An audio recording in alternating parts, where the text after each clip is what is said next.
Morning, Glory America. Bonjour, hi, Canada. I'm Hugh Hewitt, live from Studio North on this Thursday morning. Good morning to you all. I hope you're having a great, great day. Listen. I got a lot of news.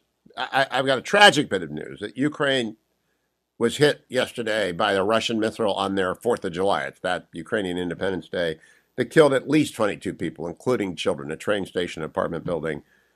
Putin's just a savage man, and the Russians are all involved in war crimes, 22 civilians on their 4th of July. So please go to Help Ukraine, the banner that I've got over at hughhewitt.com. Food for the Poor is sponsoring a drive to get food there, to establish all the centers where the winter, which will be long and cold in Ukraine, Food for the Poor will be there. Your dollar becomes 4 meals. Your $100 becomes 400 meals. All you have to do is go to that yellow and blue banner at the top. 22 people killed yesterday on their Independence Day with a missile that was aimed at a train station used by civilians in an apartment building. I mean, Putin's stuff can hit whatever he wants. He just intended to do that. That was Putin's way of saying, Happy Independence Day, I will kill you. And we are going to help them and help them and help them. I hope you'll join the Fetching Mrs. Hewitt and I in helping Food for the Poor help Ukraine. Please. Thank you for doing so. There's a lot of news around President Joe Biden's giveaway of $20,000 in relief to some Americans, $10,000 in student loan forgiveness. It's 20 grand. It's a check for 20 grand to people who got a Pell Grant and got more debt and then are now, it doesn't matter if they're making up to $249,000 in a couple of years, they get $20,000 from the government. You get nothing. How fair is that? How fair is that? I've got the cut when he's leaving the room, and I want to make sure he's with ABC's Karen Travers that you hear this. Cut number 24. The president is leaving the room after announcing he's giving $300 million away to, it's $300 billion away to hundreds of thousands of Americans, some of whom are PhDs and MDs and JDs and making lots of money, but next year they'll make $500,000. This year they're making $249,999, and they get $20,000 from the government. Here's the president. Mr. President, is this unfair to people who paid their student loans or chose not to take out loans? Is it fair to people who, in fact, do not own multi-billion-dollar businesses if she wants these guys to give them all a tax breaks? Is that fair? What do you think? All right, so the president's non sequitur is what you would expect from a grumpy old man who's infirm, who doesn't really know what he just did. Boy, Americans are angry about this. And even if you're one of the people getting the $20,000 check, you're not going to be out there advertising that you won the lotto. It's like a scratcher game. It's like a scratcher game. It's based on your your adjusted gross income from last year. So after you deduct the mortgage interest on your house, and after you deduct your charity, and after you deduct everything else, if you have a student loan and you're under $249,999 or less, and you're married, you get $10,000. If you got a Pell Grant, along the way, you get $20,000 in forgiveness. It's simply astonishing to me, but we'll come back to that a lot. I'm going to talk about that with Governor DeSantis a little bit later today when we talk education. Governor DeSantis is joining me. So that's a bad story from Ukraine and an outrageous story from American politics. Here's another one. Rishi Sunak, he's the chancellor, former chancellor of the Exchequer, number 2 in the British government. He quit on Boris Johnson. He wants to be prime minister. He's not going to be. Liz Truss was going to win. Yesterday, he admitted that it was a mistake to empower scientists in the COVID pandemic.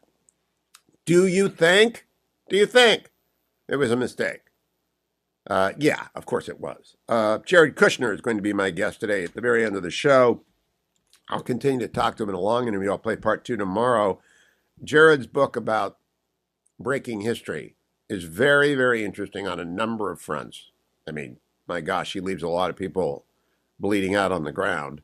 It is really one of the more candid reviews of Steve Bannon and John Kelly and Mick Mulvaney. And, Jared was in the West Wing the whole time. 10 steps down from the White House. So it's very, very interesting, and I've read the whole thing, and we'll have a long talk, the first part of which we'll play at the end of this show. But what I want to really begin with, that's all news, interesting news, bad news, good news, outrageous news, horrible news. Can I give you a little upbeat, a little uplift? We're in Mid-Coast, Maine. We're not. I ran into some people, John and Carol, and they said, "We thought you were up on the Canadian border." I said, "No, who goes down east other than people who have inherited houses that they have to keep going to? Nobody goes that far down east. We're in Midcoast, Maine, and I'm staying here until October. I got to go to the Beltway. I'm doing special report tonight, and I can do it from Maine, and I will. But I'm going back to the Beltway when the leaves turn. I want to see Maine in the fall. I've never stayed up here in the fall before. And my brother-in-law is getting sick of me, but that I don't care. So he took us to the baseball game last night. We drove all the way down to Portland to see the Sea Dogs play the Hartford Yard Goats. Now, I think minor league baseball is one of the glories of America. And we saw one of those interesting things. Last night, Mike Ruff was on the mound for the Hartford Yard Goats. And Brian Matta for the Portland Sea Dogs. Sea Dogs are a Double-A affiliate of the Red Sox. So, of course, I really shouldn't root for them, but I like them. I've gone to their games for years when I visited my in-laws. And George H.W. Bush used to warm up on the first base line with the players. I didn't see Debbie and Laura there last night, but the Bushes are big fans of the Portland Sea Dogs. Everyone who lives in Maine likes the Portland Sea Dogs. And Double-A means you'll get some genuine baseball talent, and you'll get some guys who are just not going to make it in the majors. Yesterday, that was one of those unique things. We had 5,237 people there. That's the official attendance. And there were 9 of us, if you count Teddy Buddha, the 3-month-old, and Genghis Kate, who, of course, ate 2 hot dogs, had a bite of everybody's sandwich, ate French fries, ran up and down the steps, and wanted to go home after 2 innings, which was not going to happen until Teddy Buddha, at 3 months, decided to inaugurate his love of American baseball by exploding at both ends. And I mean exploding. I was seated down the road, so I didn't have to worry about that. So that took out the fetching Mrs. Hewitt, my daughter, Genghis Kate, and Teddy had to leave. And so that was much to the amusement of the minor league crowd, who was there to see all sorts of things. What amused my son-in-law, who is a serious baseball player, my 8-year-old is a serious baseball player, my brother-in-law is a serious baseball player, and me as a serious fan, is that Trevor Story was making a rehab assignment. Now, Trevor Story is a 2-time All-Star with the Boston Red Sox. He's worth $40 million. He's a heck of a player. 2-time All-Star. He broke his wrist a few weeks ago. And, I'm not a Red Sox fan, but I don't like to see any player hurt. It's a rehab assignment. He's down, they sent him to Double-A. They didn't send him to Pawtucket. I don't get that. But, Red Sox are, completely unfathomable for me for the years that I've hated them. And so Mike Ruff, number 25, is on the mound. Now, he's not a kid. He's 24 years old. He did 4 years in college, which means he's a late draftee. And so he's in his second year in the minors. And he's up there, and he's doing pretty well this year. He's 6-2. He's got a 4.75 ERA. He's getting his innings in at the minors. He might make it to the bigs. But all of a sudden, up comes Trevor Story. This guy's a 2-time Major League Baseball All-Star. I'm thinking to myself, this is, Brian Matta's on the mound. He's one of the Red Sox elite prospects. It's very interesting baseball. But I've never seen a rehab assignment. Every time I've been there, there's never been a rehab. I think they usually send them to the Pawtucket Red Sox when you got to work your way back. Story broke his wrist a few weeks ago. And I'm just watching this, and 3 times, Story just drills the ball. None of them clear. One is a long center field fly out that scores a run. And then he walks. So the scoreboard is, it's Trevor Story's first time with the Sea Dogs this year. I don't know if he ever played for him before. So everything is zeros. Okay, so there's no at-bats. No hits, but there's 1 run. Try explaining that to an 8-year-old. He's been playing Little League a couple of years, but try explain that line score to an 8-year-old.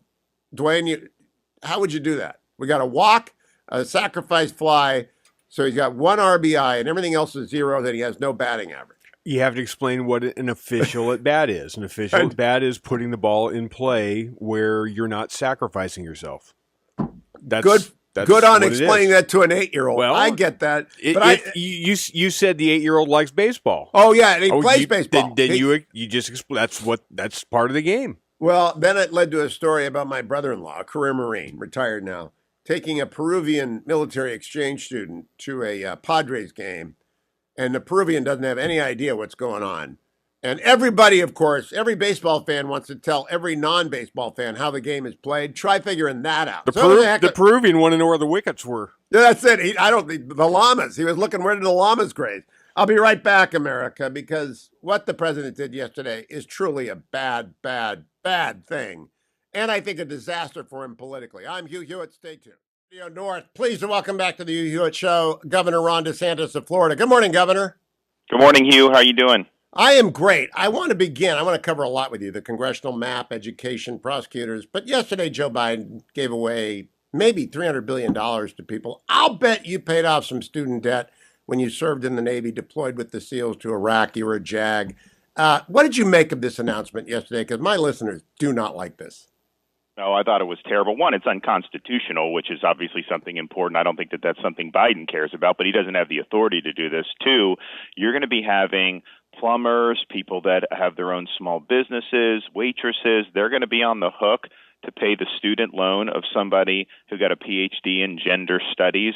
I mean, give me a break. So, yes, people should obviously pay back their loans, but then the fact that you're putting this on the backs of working Americans who may have made different choices with regards to education or, like you said, and most people have done, have paid off their debts. And so I think a lot of people who've paid off education debts right now feel like chumps because they did the right thing, and now Biden's coming in with this. It will also exacerbate the inflation problems that we're seeing right now. And it's not just people like me saying that. You have Obama economists saying that this is going to fuel more inflation. So I think it's a policy disaster, but I also do think it's a political disaster because I just don't think it sits well with the vast majority of people in this country. I agree with that. Now, Governor, you mentioned constitutional. The constitutional authority to draw the maps for congressional districts resides with the state legislature and the governor. And you took that over. And thanks to that, the Republicans are almost certainly going to gain back the majority because you went head to head with the Democrats in Illinois, Massachusetts, and wherever they drew district lines to make them competitive for their party. I am very glad you did that. Are you getting any blowback or applause on that? Well, we actually didn't do it for that reason. The issue that we had unconstitutional racial gerrymandering in the map that was being proposed. And there was a district drawn from rural Gadsden County west of Tallahassee, zigging-zagging all the way to the north side of Jacksonville, which is about 200 miles away. And we believe that that violated the federal constitution. Now, the state legislature initially thought that Florida's constitution mandated that. And so we thought it was very important that we followed the federal constitution. So we rejected that map for that reason. We redrew it.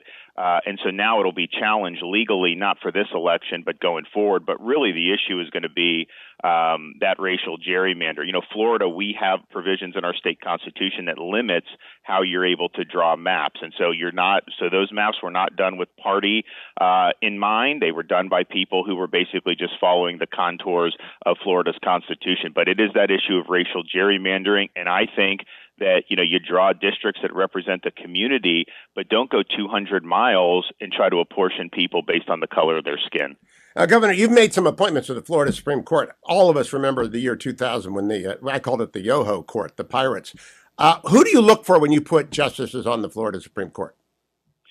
Well, you're exactly right on the 2000 court, and that court really dominated Florida politics for 25 years. And so when I became governor, it was a 4-3 liberal majority, but fortunately 3 of the 4 liberals reached mandatory retirement age. So I was able to backfill them with conservative justices, and so we now have a 6-1 conservative majority. I've actually made 5 appointments because 6 appointments now because 2 of my appointments got fleeted up to the 11th Circuit Court of Appeals under President Donald Trump.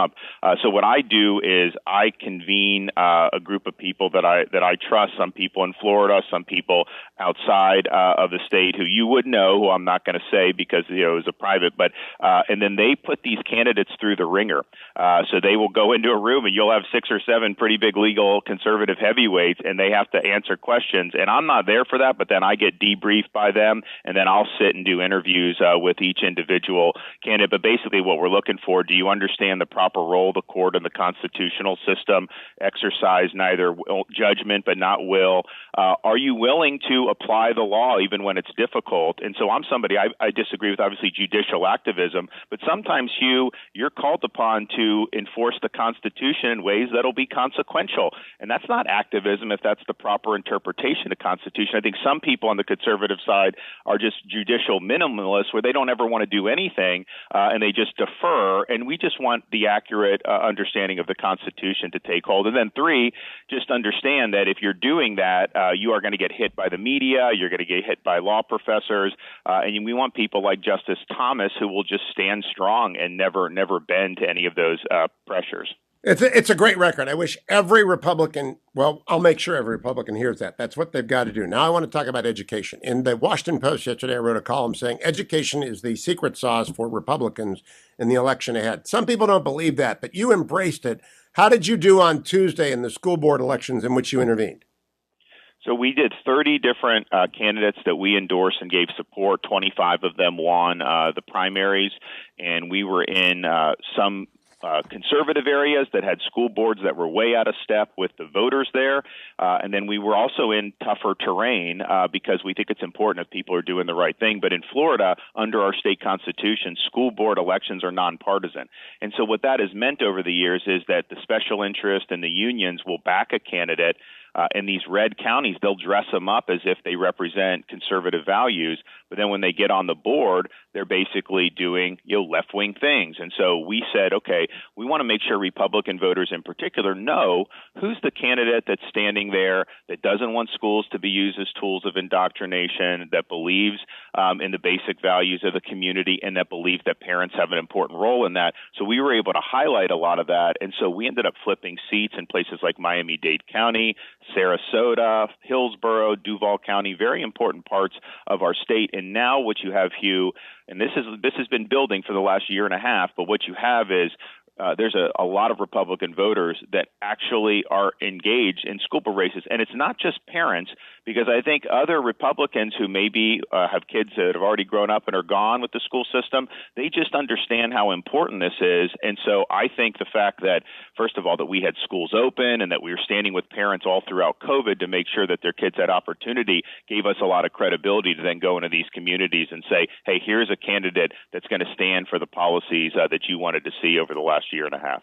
Governor, every time I bring up the ideological agendas that have seeped into high school and elementary schools, I hear from my left-wing friends in the media, oh, CRT is not taught in the schools. I point them to liberals of TikTok, and they say that's simply the amplification of a few outliers. In fact, that ideology is everywhere. How do you respond when lefties say, hey, CRT, it's a graduate level stuff. It's got nothing to do with teaching?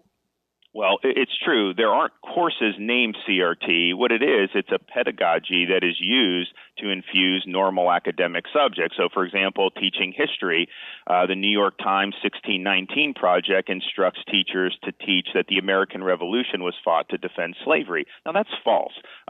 We know why the American Revolution was fought. They wrote pamphlets about it, they debated it, and they laid down a lot of markers that have really changed the course of human history and, quite frankly, made sure that slavery's days were numbered, because they actually said our rights come from God. We're all created equal. So how could you justify something like that at that point? So when you see that, you know they're trying to advance an agenda. When you have different things in schools where they will treat kids differently on the basis of their skin color and say one skin color is an oppressor, one's an oppressed. Yeah, that may not be under the course titled CRT, but it's the same type of outlook and way to teach other subjects. Also on the gender ideology, there are absolutely school districts around the country that have guidance in place about teachers saying to very young kids, hey, you may have been born in a boy's body, but maybe you're not really a boy. So that is absolutely going on throughout the country. And quite frankly, we wouldn't have gotten the media on the left to be so upset with our parents' rights in education if it wasn't going on. Because if it's not going on, then why would you care about it? So it is going on, and they just need to be honest about that. And they also retreat. They'll say, Hugh, oh, it's not happening. But then if it's happening, it's not a big deal, and then we should just not worry about it. Well, I mean, you got to pick your position here. Yeah, they go with it's not my dog, it didn't bite you, besides you kicked it first, replied. Governor, before I move to Charlie Crist, and he's decided to throw in with the Soros unprosecutors, this morning Rishi Sunak, who wants to be prime minister, he's not going to be prime minister, said it was a mistake during the lockdowns in Great Britain to trust the scientists so much, to cede power to them. Obviously, you did not do that. Is it encouraging to find conservatives in Great Britain admitting that they made that mistake? I think it's essential that that happen. And I just went back to Eisenhower's farewell address, where in addition to warning about the military-industrial complex, he said, as scientific research becomes melded with government policy, there's a danger that public policy itself could be captive to what he termed a scientific technological elite. And he rejected that because he said a statesman has got to consider that, but you also have all these other factors that you need to harmonize. And so you see things like Fauci saying, there's no lasting damage from these school closures. Give me a break. I mean, I can tell you because I've had families move to Florida just for that issue, and there was a myopic focus on one respiratory pathogen to the exclusion of everything else, which is very, very damaging. But then there was also mitigations applied that were not capable of doing what they said. I mean, the fact of the matter is, by the time we got into April of 2020, it was pretty clear that this thing had already spread enough. You weren't going to be able to eradicate it through lockdown policies.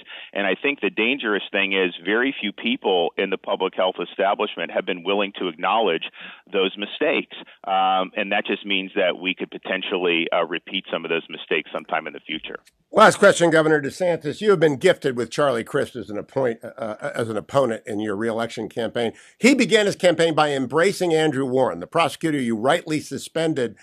What do you make about that? I think Americans are sick of prosecutors who don't prosecute.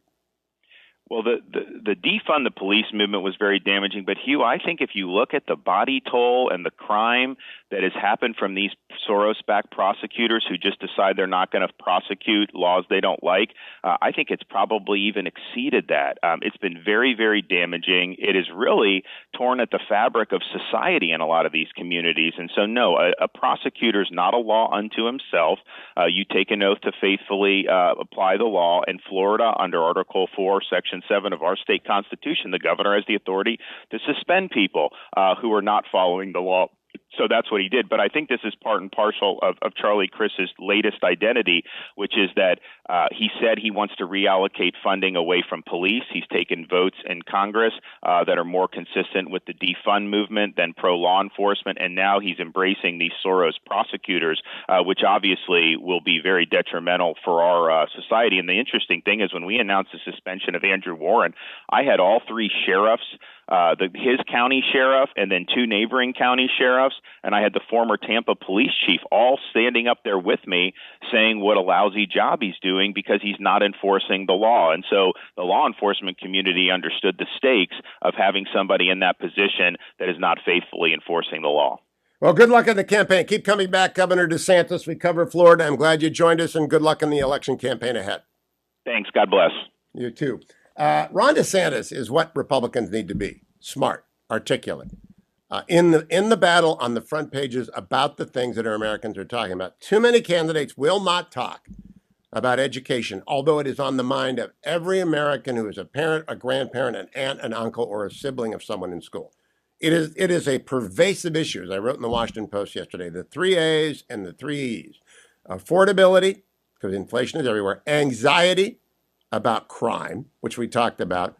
And anger over elites telling us what we do and do not do, including Dr. Fauci and the medical community. And then the 3 E's: energy, the cost of gas, ESG, which I didn't have time to talk to the governor about. ESG would have been, of course, right up his alley, but you get 10 minutes on a governor's schedule, you take the 10 minutes.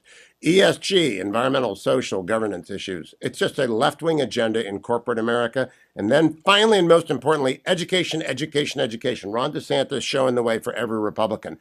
Coming right back, America, 1-800-520-1234. You're listening to the Thursday edition of the Hugh Hewitt Show. Welcome back, America. I'm Hugh Hewitt. I just tweeted out, very few things beat smart in an elected official, and Governor Ron DeSantis just showed that. Jim Talent is my guest now, former senator and representative from Missouri. What do you think about that, Senator Talent? He's just great. I mean, he understands the underlying issues, the substance. He understands how this affects real people, and it's clear that's what he's focusing on. And it's ironic that we get a dose of Ron DeSantis at the same time that you're talking mostly this morning about the exact opposite that's going on in Washington now with the student loan stuff. And I'm not trying to hijack the interview, but that's what I was thinking while I was listening, that this non-serious, harmful thing that's come out of Washington as the president flails around to try and do something about his numbers. And then we get Governor DeSantis, who has addressed the real concerns of Floridians, whether it's, you mentioned the lockdown. That showed me a lot about him, because DeSantis had the ability to penetrate through all the internet messaging and the experts posturing and understand what was really necessary for Florida. And then he had the courage to do it. I mean, it was a rare act. And this is a serious statement on my part, because I've been around a long time, a rare combination of critical thinking and courage. Yeah, Senator, what I listen as a professional interviewer. I've probably done 25,000 interviews for 33 years. I love it when an interviewee challenges politely the assumption built into a question, because that's necessary if you're going to deal with Manhattan Beltway legacy media. I set up the redistricting question from my point of view, which is I'm very glad that we have 20 Republicans coming out of Florida and not 14. He challenged my assumption. That's not why we did it. We did it for constitutional reason. That is a key skill set in an elected official. You can't let a media member set the agenda. Yeah, exactly. He didn't dodge the question, but he saw, and this is, I think, what he has the ability to do. You mentioned the premise, and this is when you're doing interviews. If you really understand the subject, you can go right away and say, look, the premise of your question or the assumption behind your question, is not correct, because here's what we did, right? Yes. So we were informed, but we also were informed about Ron DeSantis and how he approaches government. I mean, it's... Can I also give you a little poker tell, Senator? He used my first name 5 times in that interview. Yeah, it's just, you can't teach this.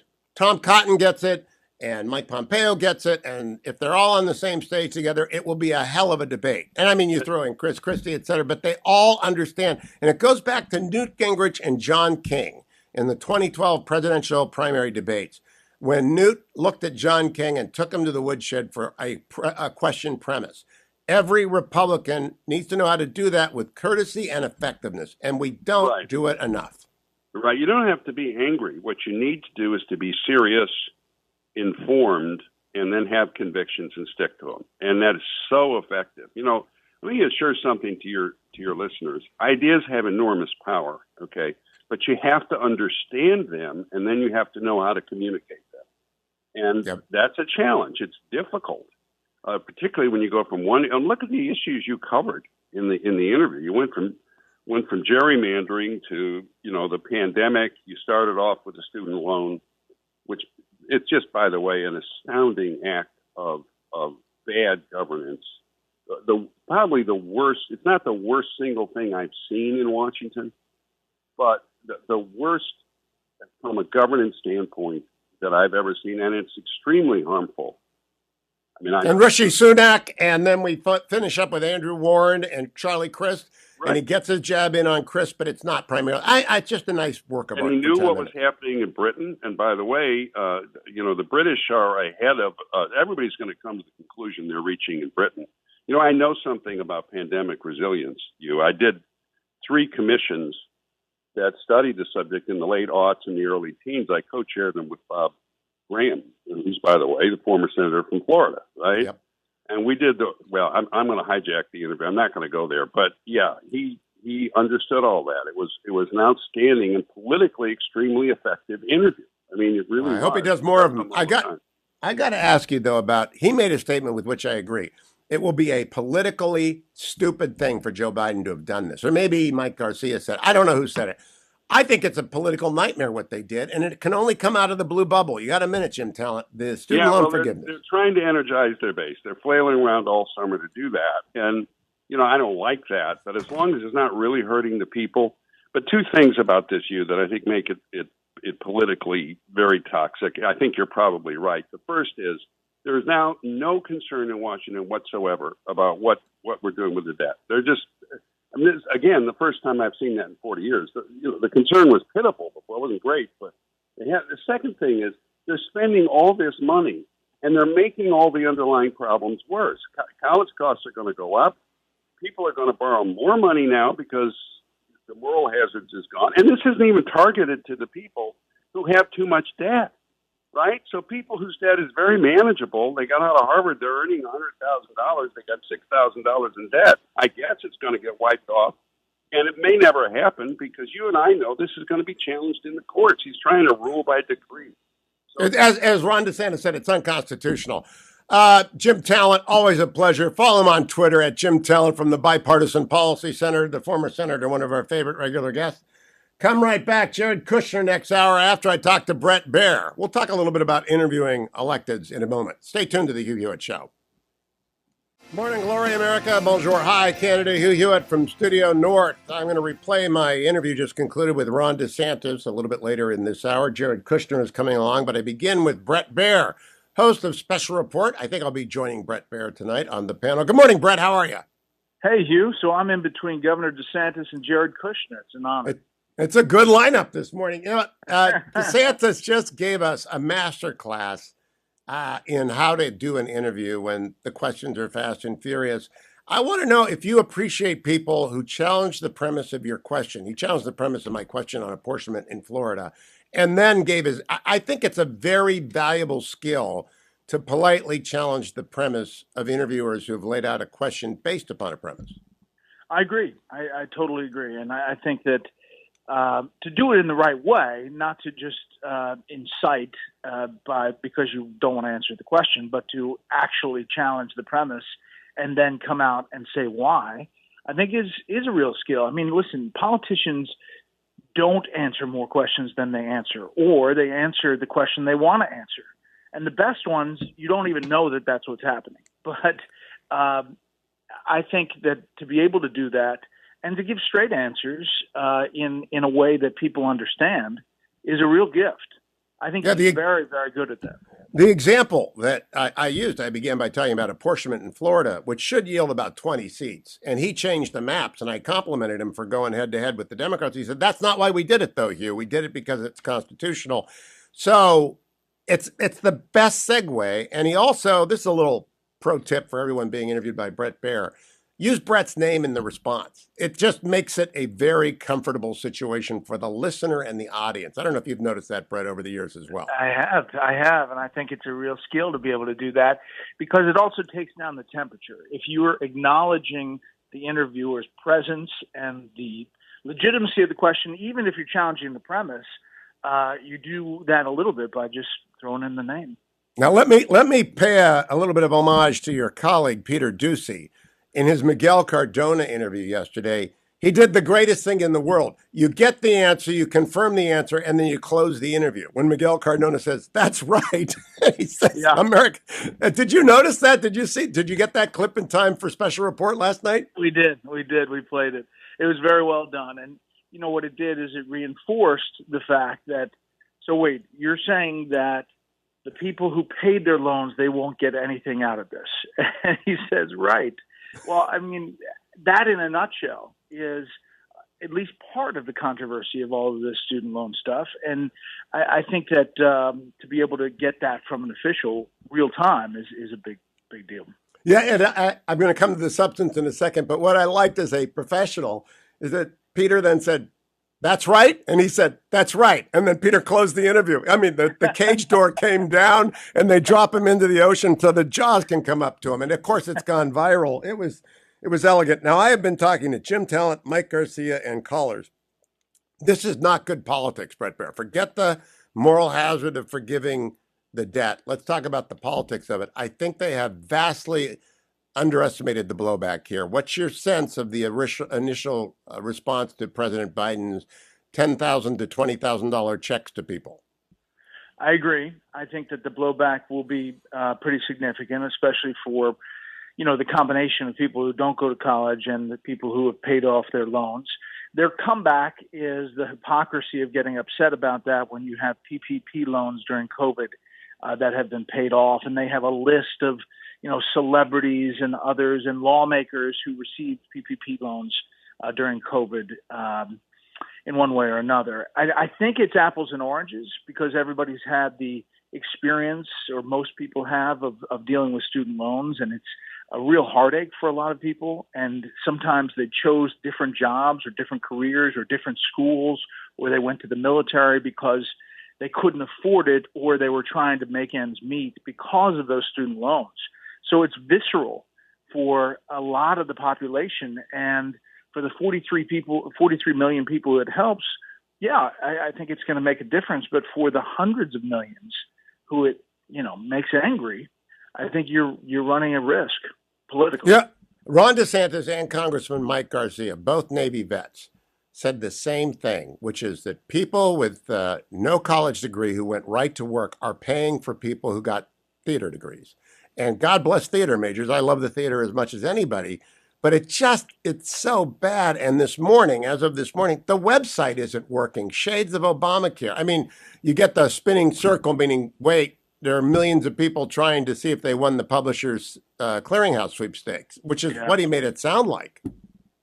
I think what we're seeing is a President Biden who, in every instance, when pushed up against the wall politically, has given a hat tip to the left, to the progressives. And politically, that doesn't seem to fit with who Joe Biden was over years and years and years before running for president.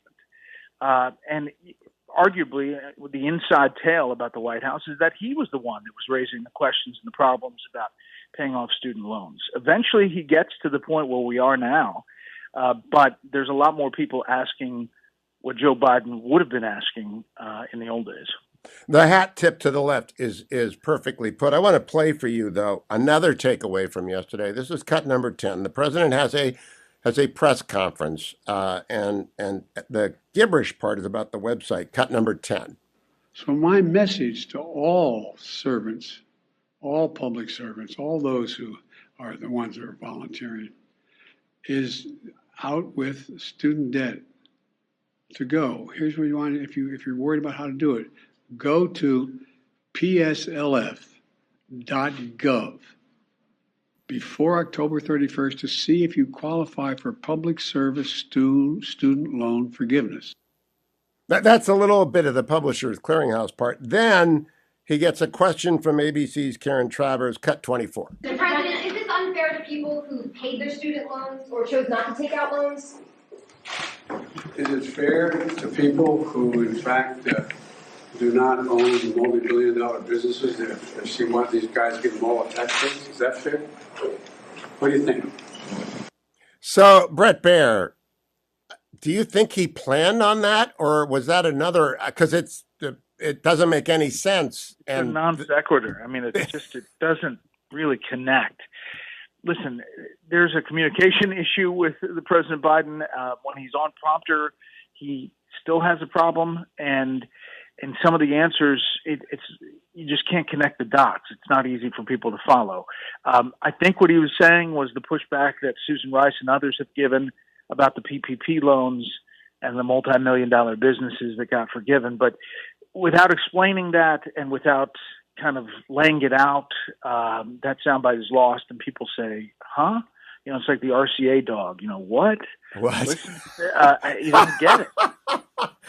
Okay, over under on the number of press conferences the president gives between now and the election, because I think they're going back to the basement for the fall election, Bret Baier. We ask every week for interviews. He has given the fewest interviews of any recent president. He has not given one to us, obviously. We ask every week. I agree with you. I don't think that prior to November, I would say it's under 2. I would maybe say it's 1, because they have to say they did 1. But we have not seen, think about how many days he spent out of Washington, in Delaware, in Rehoboth Beach, in Kiawah Island. He has spent a lot of time away from the press and interaction at all. And I think those numbers are going down. He has not given you, and I'm kind of astonished by that. Since he became president, he has not given you, Bret Baier, an interview? He's not given me an interview since South Carolina, when he won in South Carolina. I have asked literally every week since his winning of the South Carolina primary. And we continue to do that. And it's a pain in the butt for the White House, because they keep on saying, no, we'll consider it. But we continue to ask. You're the gentleman anchor. I honestly, tough question. He just doesn't want to answer any tough questions, but gentlemanly put. I am astonished by that. Bret, I will see you tonight. Thank you so much for joining me this morning. Bret Baier, special report every night on Fox News Channel, tonight at 6. I think I'll be on the panel with him. Thank you, Bret.